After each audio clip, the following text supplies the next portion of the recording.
બ્રહ્મણિ તે સ્થિતાઃ જેમના મન એકત્વ તથા સમતામાં સ્થિત હોય છે તેમને જન્મ તથા મૃત્યુના બંધનોને પહેલેથી જ જીતી લીધા હોય છે અને તેઓ સદા આ બ્રહ્મમાં નિર્દોષ હોય છે અને સદા બ્રહ્મમાં જ અવસ્થિત હોય છે.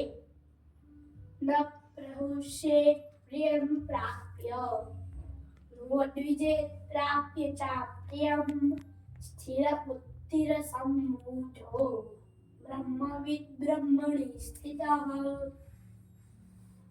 જે મનુષ્ય મનગમતી વસ્તુ મેળવીને હર્ષ પામતો નથી અને અણગમતી વસ્તુ મેળવીને ઉદ્વિગ્ન થતો નથી અને જે સ્થિર બુદ્ધિ છે, મૂળ છે અને જે ભગવદ વિજ્ઞાનનો જાણકાર છે તે પ્રથમથી જ બ્રહ્મમાં અવસ્થિત હોય છે.